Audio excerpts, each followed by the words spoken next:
راديو دمص أمريكا يو بأسران كلتن بأسران حموشن بسلسان حدن متر باند خمون بنايل سات على فيسبوك نيوتيوبن مشت كاب ساعة 4 كسب 4 فرقان ويكا كاب 10 تكسب 10 فرقان يمحلالف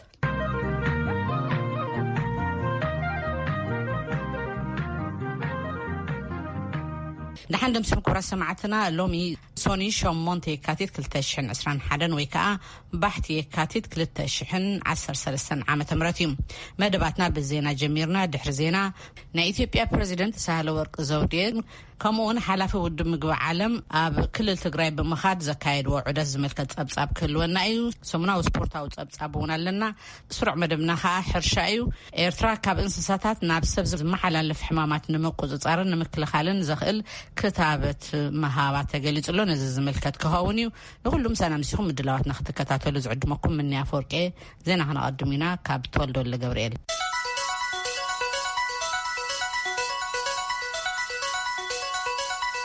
سلام كما تمسيو علتاو زينا حبرة أوروبا أب كل تقراي بستفترة زحزن زبولو سباوي كلولاون زباوي سعبينون أزيو كم زت حساسبو لما عن تسوني أبزوج مجلسي حبيرو قبر مدن نت مجلسي ترجمو والله لعلواي وكل حبرة أوروبا مختل بريزيدانت جوزيف بوريل كوميشنر جوتا أربلاينن كوميشنر جانز لينارتشين بحبار أبزوز ومجلسي تجيت كابزي جمر 3 أوارح بزي كان اشتي مخفات ناب تجراي سبعوي حاجز بمتاو زل على ديليت مملا حدا عصبانمو قادن توسخ هيوت كيت أفن مخلكالن ناب تجراي متاو كل كلا عصير اللوي بالإت مجلسي مع خلاين معرابن تجراي مبسح حيتخالن كلتنا إيرتراويان معقوب سدتن يثاتون فتسيمك بصح حيتخالن لله اتمجلس بمقصال ناب كل زتحاسي كبابتات تجراين مواسن تكبابتات كل عفارنا محاران بمتكل قللتنينت سبعونة نسعنة سبعوي حاجز نمقراب كفك أدالو إلو حبرة أوروبا بتوسخي عبلع السفيلاتن عب إثيوبيا زركبو سدتنياتاتن زوها بحلوة زت حساسي بيجيبل يورز اللوغودات كبيد مجهست سبعوي مسارات علم لخ حق سدتنياتاتن علم لخ حق سبعونة يجهز كمزلو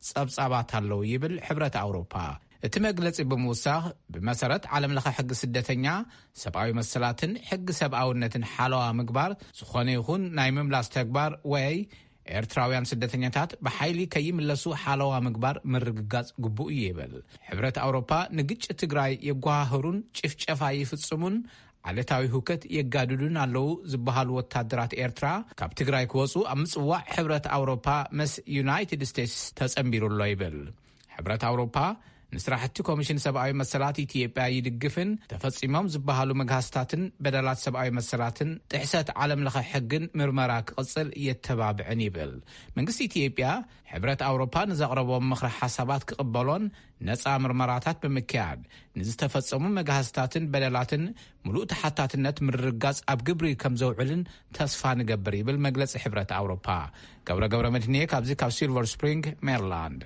يغنيلنا قبره أب حبرات هاجرات فليتي أما خاريت مكلخال مصنع زرعي ميس أليس وايمورو ندريتو أب إثيوبيا بزرعي زبلتو منهار على توجيتشتن كمون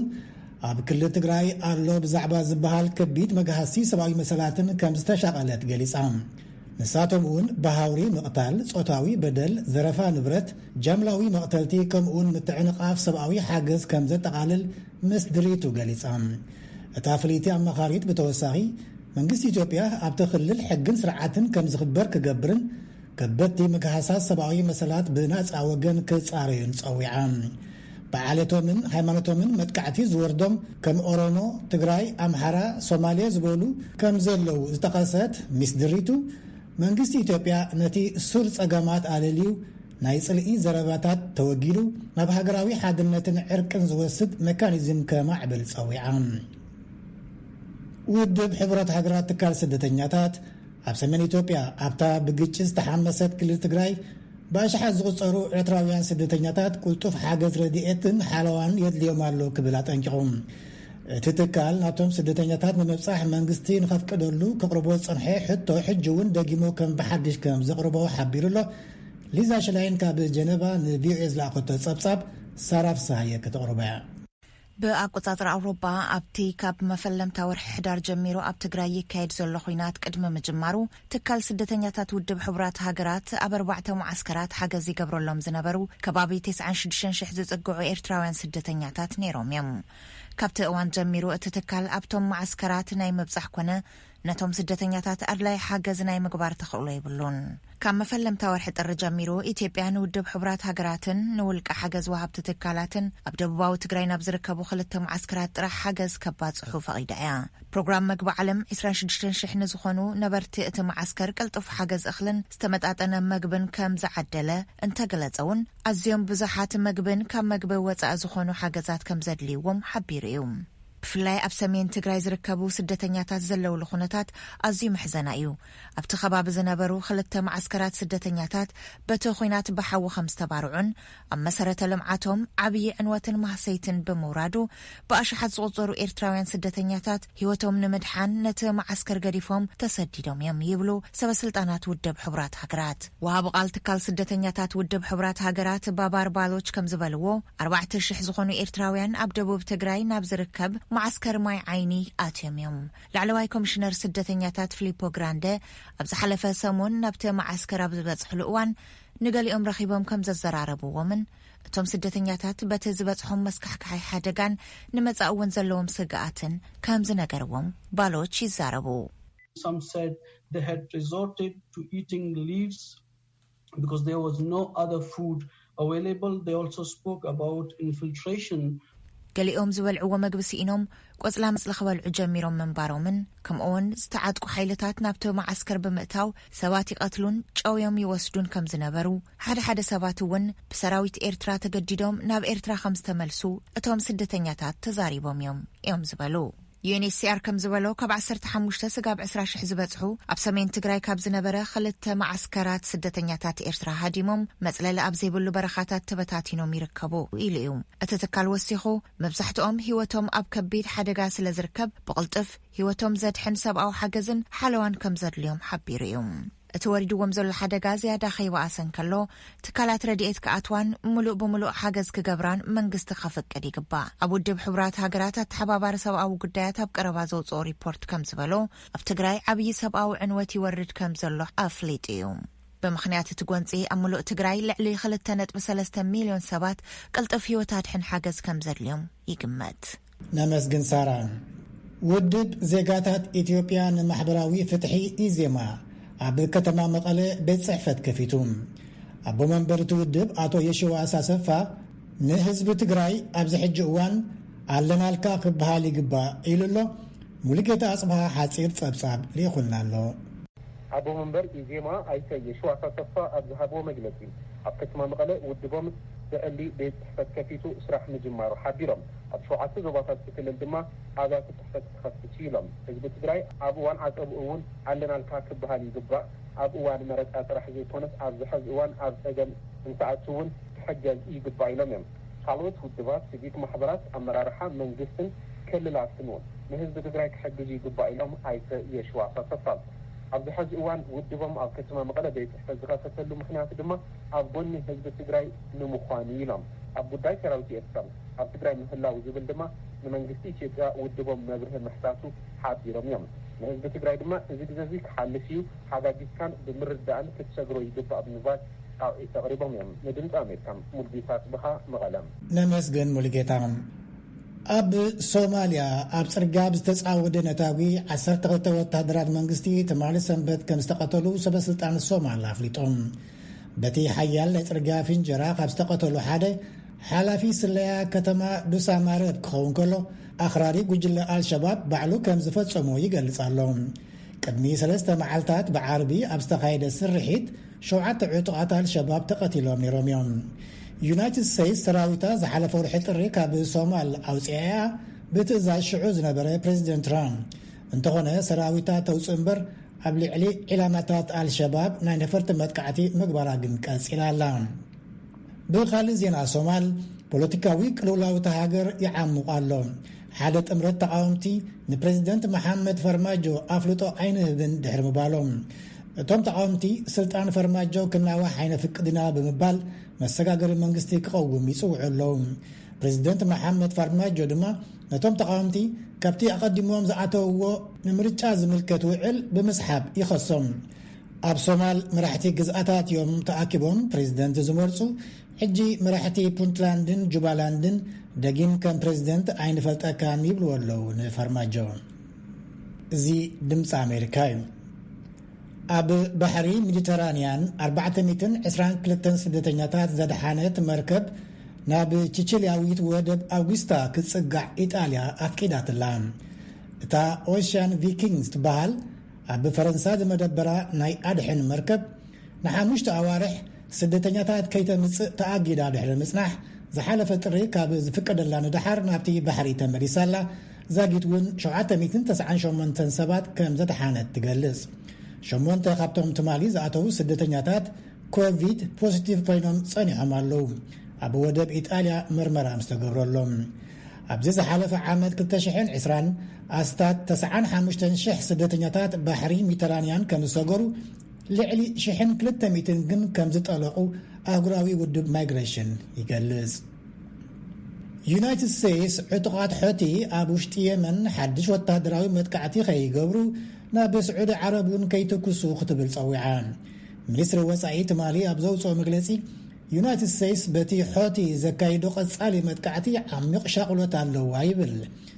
ዕጡቓት ሖቲ ተወሳኺ ተጻብኦታት ደው ኣቢሎም ምስ ልኡኽ ሕብራት ሃገራት ኣብ ሃናፂ ጽምዶ ከኣቱ ንጽውዕ ይብል ተመግለፂ። እዚ ዳሕራዋይ ጻዊዒት ዩናይትድ ስቴትስ ዝስማዕ ዘሎ ሓድሽ ፕሬዚደንት ዩናይትድ ስቴትስ ጆ ባይደን ዩናይትድ ስቴትስ ነቲ ብስዑድያ ዝመራሕ ኩናት የመን ትህቦ ድጋፍ ከም ተቋርጾ ድሕሪ ምፍላጡ እዩ። ፕሬዚደንት ነበር ዶናልድ ትራምፕ ዕጡቓት ሖቲ ኣብ ዝርዝር ግብረ ሽበራ ኣእትይዎ ምንባሩ ይፍለጥ እንተኾነ ባይደን ካብቲ ዝርዝር ከም ዘውፅኦም ኣፍሊጡሎም። ዩናይትድ ስቴትስ ናብ ቤት ምኽሪ ሰብኣዊ መሰላት ሕብራት ሃገራት ከም ተዓዛቢት ከም እትምለስ ሚኒስትር ወፃኢ አንቶኒ ብሊንከን ኣፍሊጡ። እቲ ስጉምቲ ኣካል እቲ ምምሕዳር ባይደን ዝኽተሎ ዲፕሎማሲ ዴሞክራሲን ሰብኣዊ መሰልን ዘማእከለ ፖሊሲ ወፃኢ ከም ዝኾነ እውን ገሊጹሎም። ዩናይትድ ስቴትስ ኣብ 2018 ካብቲ ቤት ምኽሪ ሰብኣዊ መሰላት ሕብራት ሃገራት ወፅያ ሽዑኡ ፕሬዚደንት ዝነበረ ትራምፕ ዝሃቦ ምኽንያት ኣንጻር እስራኤል ጸግዒ ዝወስድ እዩ፣ ምምሕያሽ ክግበረሉ ኣለዎ፣ ከምኡውን ብሰብኣዊ መሰላት ዝኽሰሳ ከም በዓል ቻይና፣ ኩባ፣ ቬኔዙዌላ ዘለዎ እዩ ዝብል እዩ። ብሊንከን ግን ዩናይትድ ስቴትስ ምውፅኣ ብዩናይትድ ስቴትስ ናይ መሪሕነት ክፍተት ፈጢሩ ጸኒሑ ይብል። ዩናይትድ ስቴትስ ጽንሕ ኢላ እውን ካብዚ ሕጂ ዘላቶ ናይ ተዓዛብነት ናብ ምሉእ ኣባልነት ናይ ምእታው መደብ ከም ዘለዋ ሰበስልጣን ይገልጹ ኣለዉ። ዜና በዝፍጸም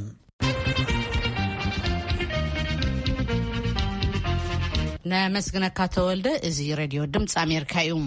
ናይ ኢትዮጵያ ፕሬዚደንት ሳህለወርቅ ዘውዴ ትማሊ ኣብ ከተማ መቐለ ዑደት ብምክያድ ምስ ዓበይቲ ዓድታ ከተማ ዘትየን። ኣብታ ከተማ ብቕድሚ ትማሊ ድማ ዳይረክተር ውድብ ምግቢ ዓለም ዴቪድ ቪዝሊ ተረኺቦም ነይሮም። ሙልጌታ ጽባሃ ኣብ ዑደት ክልቲኣቶም ጠሚቱ ንሓላፊት ቢሮ ኮሚኒኬሽን ጊዜያዊ ምምሕዳር ክልል ትግራይ ወይዘሮ ኢቴነሽ ንጉሴ ኣዘራሪቡ ነዚ ስዕብፀብጻብ ብስልኪ ኣቐቢልና ኣሎም። ፕሬዚደንት ሳህለወርቅ ዘውዴ ትማሊ ኣብ ከተማ መቐለ ዑደት ዘካየዳ ኮይነን ኣብ ዘካየዳ ዑደት ጸኒቱ መብርሂ ዝሃባኒ ኣብ ጊዜያዊ ምምሕዳር ክልል ሓላፊት ቢሮ ኮሚኒኬሽን ወይዘሮ ኢቴነሽ ንጉሰ እተን ፕሬዚደንት ኣብ ከተማ መቐለ ዓይደር ሪፈራል ሆስፒታል ዘሎ ምንቅስቃስ ምዕዛብን ተዛሪበን እየን። ኣብዚ ዑደት ድማ ጾታዊ መጥቃዕቲ ንዝበፅሐን ደቂ ኣንስትዮ እውን ርአየን እየን። ቀፂለን ፕሬዚደንት ሳህለወርቅ ካብ ምዕራብ ትግራይ ተመዛቢሎም ናብ መቐለ መፂኦም ኣብ ዝርከቡ ቤት ትምህርቲ ቅሳነት ከይደን እውን ተመዛበልቲ ዘለዎ ኩነታት ርአየን እየን ኢለናን እየን። ኣብ ቤት ትምህርቲ ቅሳነት ብኣካል ከይደ ሰባት ሓቲተ ነይሮም። ፕሬዚደንት ሳህለወርቅ መፂአን ነይረን እየን። ንሕላዊ ፅሬት ደቂ ኣንስትዮ ወይ ድማ ሞዴስ ሒዘን እየን ናብቶም ተመዛበልቲ ከይደን ኮይኑ ግና እቶም ተመዛበልቲ ብምቅዋም ከም ዘይተቀበልዎም እዮም ነጊሮም እዩ። ኣብዚ ጉዳይ ንወይዘሮ ኢቴነሽ ሓቲተን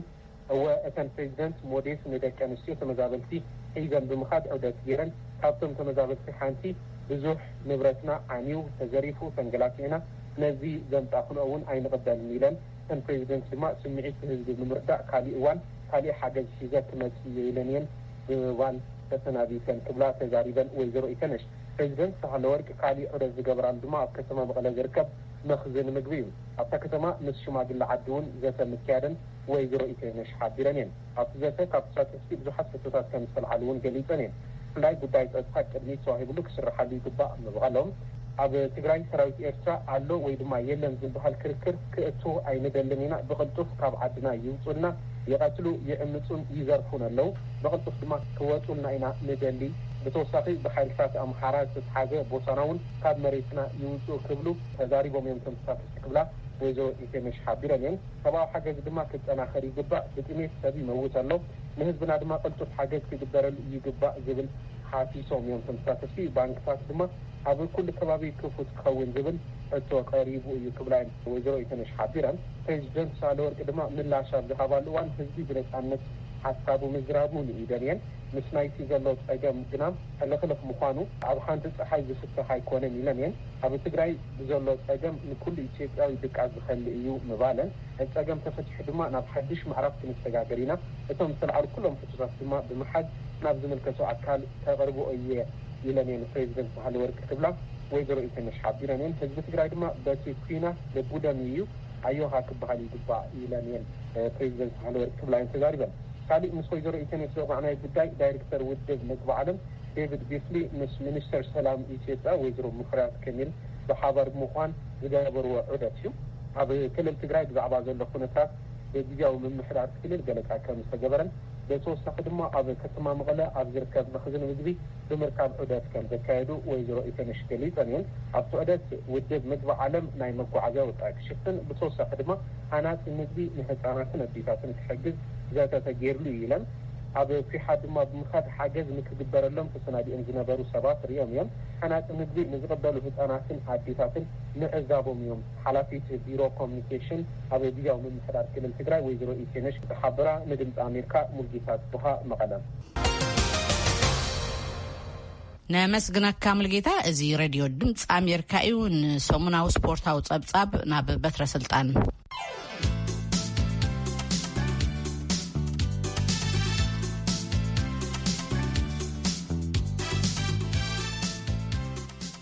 كما يقنعهم سبورتاو زيناتات كنسمعكم سوبر بول يبلغو أبي يونايتد ستيتس أزيو تفتاوي قطم كعصو أغريو نكعصو بإقرن بإيدن زتصاوتولو قطم تمال تزازيم الله تامبا باي بوكانر نكانساس سيتي سالسان حدن نتشعت بمسعر تعويت الله ኣብቲ ዓብይን ሰፊሕን ስታድየም 25,000 ኣፍቀርቲ ስፖርት ጥራሕ ንክኣቱ ተፈቒዱ ነይሩ እቶም ተዓዘብቲ ፉትቦል ተፈናቲቶም ንክቕመጡን መግብን መስተን ክዕድጉ እንተወሲኖም ክሬዲት ካርድ እምበር ቅርሺ ንከይጥቀሙ እውን ተኣዚዞም እዮም ካብ ቦንጎ እቶም ናብቲ ስታድየም ንክኣቱ ዝተፈቕደሎም እቶም 7,500 ሰባት ኣብ ዝቐረባ ክታበት ኮቪድ-19 ዝተዋህቦም ሓኻይምን ሰራሕተኛታት ትካላት ጥዕናን እዮም ነይሮም ቅድሚት ግጥም መጀመሩ ብቪድዮ ምስ በዓልቲ ቤቶም ዝቐረቡ ፕሬዚደንት ጆ ባይደን ብኮቪድ-19 ንዝሞቱ ልዕሊ 400,000 ኣሜሪካውያን ንዘክሮም ክብሉ መደረኦም ጀሚሮም ናብ ኩዕሶ እግሪ ክንሰግር ኣብ ግጥማት ፕሪምየር ሊግ ዓዲ እንግሊዝ ሻምፒዮን ሊቨርፑል ከቢድ ስዕረት ገጢምዋ ነቲ ሊግ ሎም ዘበን ትመርሕ ዘላ ጋንታ ማንቸስተር ሲቲ ለሊቨርፑል 4-1 ቀፂዓታ ሲቲ ኣብ ሜዳ ሊቨርፑል አንፊልድ ዝሓፈሰቶ ድሙቕ ዓወት ኣብ ዝሓለፉ 13 ዓመታት ታሪክ ሲቲን ጋርዲዮላ ዘዕልማን ንፈለማ ግዜ ዝተመዝገበ ሩኡይ ዓወት ኮይነሎ ማዕረ ዝገብራ ሓደ ፆታ እናሃለዋ ማን ሲቲ ብ5 ነጥቢ ፀብለልታ ነቲ ሊግ ትመርሖላ ዛጊድ ኣብ ዝገበረቶም 14 ግጥማት እውን ኣይተሰዓረትን ማን ሲቲ ኣብቲ ናይ ትማል ግጥም ሓላው ማዕጾ ሊቨርፑል ኣሊሰን ከቢድ ዋጋ ዘኽፍሉ 2 ጌጋታት ፈጺሙ ክልቲአን ተኸታቲለን ንክረማ ዝግበአን ዝነበራ ጌጋታት ንማንቸስተር ሲቲ 2 ሸቶ ንኽተመዝግብ ዕድል ፈጢሩላ እዩ ብመሰረት እቲ ናይ ትማሊ ጌጋን ስዕረትን ሊቨርፑል ናብ ሻምፒዮናነት ዘለዋ ግስጋሰ ዕንቅፋት ከም ዘጓነፎ ንጹር ኮይነሎ ኣብ ተመሳሳሊ ግዜ ዓሚ 40 ነጥብታት ኣዋህሊላ ነይራ ሊቨርፑል ለምዘበን 23 ነጥቢ ጥራሕ ሒዛ ትርከብ እዚ ከምዚ ኢሉ ከሎ ጋንታ ማንቸስተር ዩናይትድ ምስ ኤቨርተን ኣብ ተጋጠመቱ እዋን ተጎዲኡ ካብ ሜዳ ዝወፀ ፈረንሳዊ ፖል ባግባ ንሰሙናት ካብ ሜዳ ከም ዝርሕቕ ተፈሊጡሎ ኣብቲ ናይ ትማሊ ግጥም ዩናይትድ ምስ ኤቨርተን ብማዕረ ውፅኢት 3-3 ተፈላለየን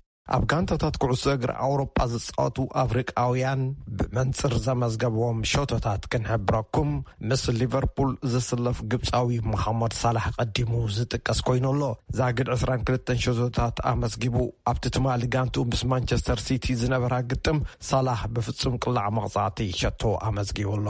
ኣብ ጋንታ ኣርሴናል ዝስለፍ ጋቦናዊ ፒየሪ ኤሜሪክ ኦቦምቢያንግ ካልእ ዝጥቀስ ኣፍሪቃዊ እዩ ጋንቱ ቅድሚ ትማሊ ብጋንታ ኦስቶን ቪላ 1-0 ተሳዒራ ምስቶም ጋነርስ እናተባህሉ ዝጽውዑ ኣባላት ኣርሴናል ዝስለፍ ኦቦምቢያንግ ብሰንኪ ሕማም ወላዲቱ ንንውሕ ዝበለ ግዜ ከይተጻወተ ቀኒየሎ ኣብዚ ወቅቲ እዚ 8 ሾቶታት ጥራሕ እዩ ከምዝግብ ክኢሉ ዘሎ ንስፓኝ ክንወስደኩም ምስጋንታ ሴቪል ኣብ ላሊጋ ዝጻወት ሞሮካዊ ኢን ነስሪ እውን ተጠቃሳይ እዩ 17 ሾቶታት ኣመስጊበሎ ካብ ግጥማት ሰሪኤ ኢጣልያ ንጋንታ ቦሎኛ ዝስለፍ ጋምቢያዊ ሞሳ ባሮ ሓደ ካብቶም ኣብ ኣውሮጳ ስሞም ዝገነን ኣፍሪቃውያን ተጻወት ኩዕሶ እግሪ ኮይኑሎ ጋንታ ቦሎኛ ንፓርማ 3-0 ክጽራ ኸላ ሙሳ ነተን 2 ሾቶታት ኣመስጊቡ ካልእ ኣብ ሰሪኤ ዝጻወት ኣፍሪቃ ወዲ ሴኔጋል ከኢታ ባልዲ ዲያኦ እዩ ምስጋንታ ሳምፕዶሪያ ኣብ ግጥማት ቡንደስሊጋ ሊግ ጀርመን ምዃኑ እዩ ዝጻወቱ ኣፍሪቃውያን ሞሮኮዊ አሚነ ሃሬት ኔሻልካ ናይጀርያዊ ኢማኑኤል ዴኒስ ንኮሎን ቶጎዊ ኢራስ ቢቡ ንሆፈንሃይም ኣብ ሊግ 1 ፈረንሳ ሴኔጋላዊ ኢድሪስ ጋና ጎይ ንፓሪስ ሴን ጀርመን ጋናዊ ጆን ቦይ ድማ ንሜሲሳ ይስለፉ ዋላኳ ዜግነቱ ስዊድናዊ እንትኾነ ኤርትራዊ ዝመበቅሉ ኣሌክሳንደር ኢሳ ኣብ ስፓኝ ንጋንታ ሪል ሶሴዳድ እናተሰለፈ ሾቶታት ዓመ መዝጋብ ከም ዝርከብ ይፍለጥ ስፖርታዊ ዜና ተፈጺሙ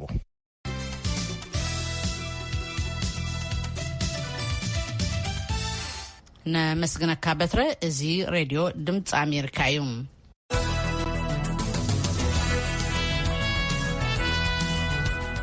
ናይ ፕሮግራም መላለይ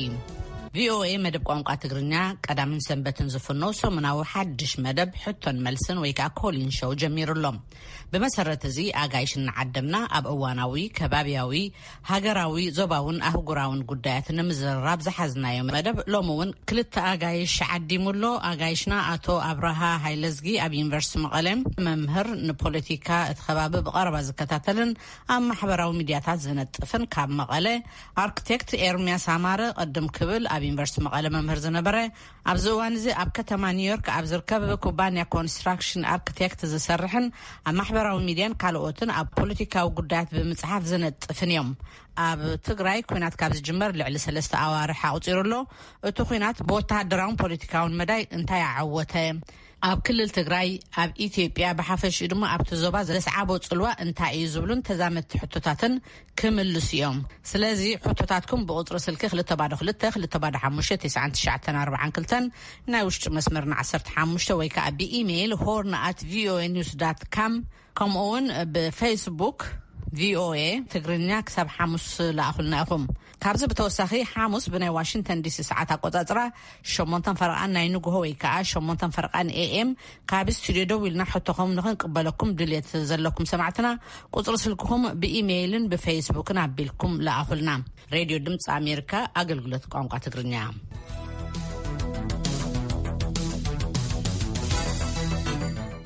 ናብ ስሩዕ መደብና ሕርሻ ክንሓልፍ ኢና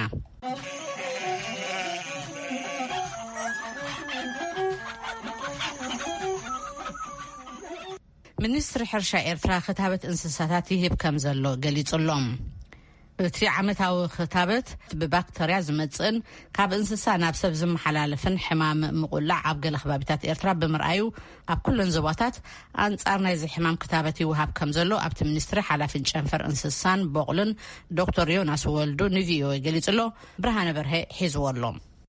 ሚኒስትሪ ሕርሻ ኤርትራ ሕማማት እንስሳ በሓፈሻ ነቶም ካብ እንስሳ ናብ ሰብ ዝመሓላለፉ ሕማማት ድማ ብፍላይ ንምክልኻልን ንምቁጽጻርን ዝዓለመ ዓመታዊ ነጻ ቅዱስ ክታበት ጥሪት ኣታኣታትዩ ብኣድማዓነት ይሰርሕ ከም ዘሎ ገሊጹ ኣብቲ ሚኒስትሪ ሓላፊ ጨንፈር ሓለዋ እንስሳን በቕልን ዶክተር ዮናስ ወልዱ ንቪኦኤ ከም ዝገለጾ ኣብ 2020 ንልዕሊ 2.7 ሚልዮን እንስሳታት ክታበት ከም ዝተወሃበ ሓቢሩ ቅድሚ ሕጂ ኣብ ከብቲ ጥራይ ዝረአ ዝነበረ ሕማም መቆላዕ ወይ ብሩሴላ ኣብ ጠለበጊዕ ክረአን ካብኡ ሓሊፉን ናብ ሰባት ክመሓላለፍ ብምጅማሩ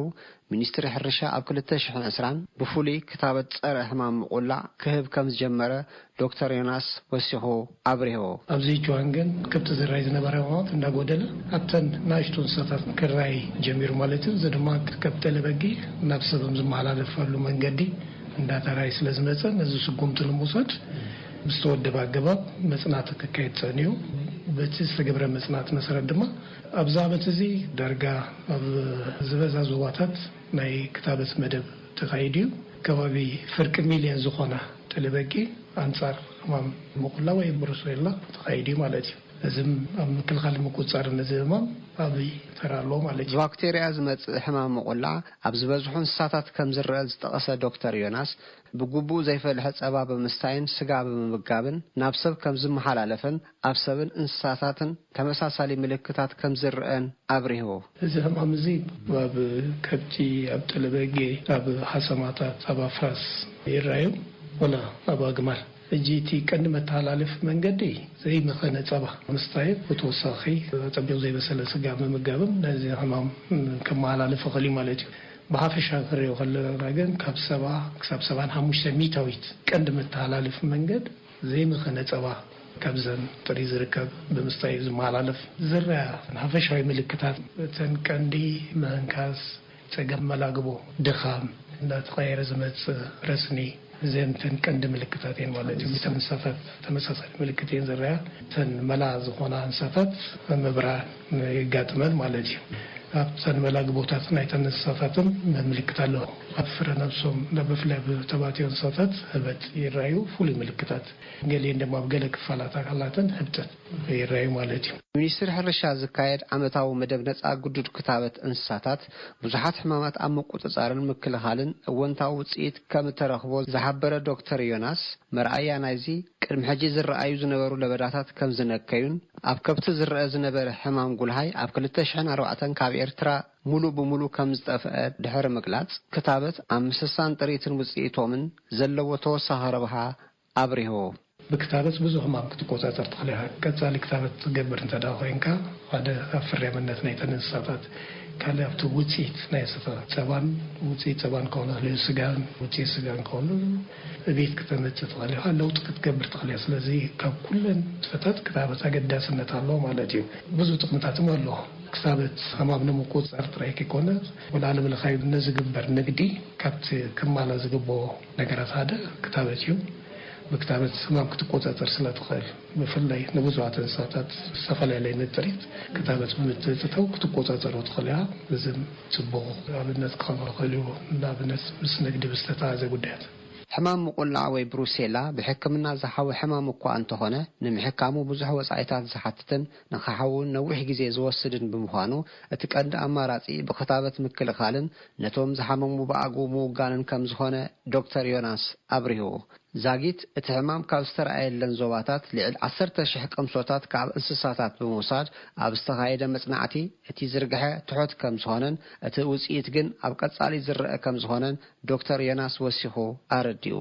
ብዘይካዚ ኣብ 2020 ብውድብ ኣገባብ ንልዕሊ 52,000 ዋና ዘለዎም ኣኽላባት ክታበት ፀረ ሕማም ዕቡድ ከልቢ ከም ዝተዋሃበን እዚ ድማ ልዕሊ 75 ሚእታዊት ዝሽፍን ቁፅሪ ብምዃኑ ኣብ ምክልኻልን ምቁፅፃርን ናይቲ ሕማም ዓብይ ተራ ከም ዘለዎ ሓላፊ ጨንፈር ሓለዋ እንስሳን በቕልን ዶክተር ዮናስ ወልዱ ሓቢሩ።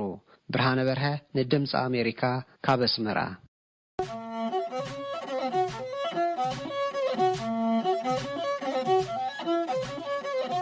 ክንከታተሉ ዝፀናሕና ስሩዕ መደብና ሕርሻ እዩ ነይሩ። ነመስግነካ ብርሃነ። እዚ ሬድዮ ድምፂ ኣሜሪካ እዩ። ኮሮና ቫይረስ ናብ ምሉእ ዓለም ክዝርጋሕ ድዩ ኣይኮነን እትሕቶ እንታይ ደኣ መዓስ እዩ ዝብል እዩ ይብሉ ኣብ ወፍረት ምክልኻል ዝተዋፈሩ ሰብ ሞያ። ስለዚ ርእስኹም ነቂሕኩም ሓልው ኣይትጨነቑ። ግን ከዓ ኣእዳውኩም ኩሉ ግዜ ብሳምናን ብብዙሕ ማይን ካብ ምሕፃብ ኣይትሰልክዩ።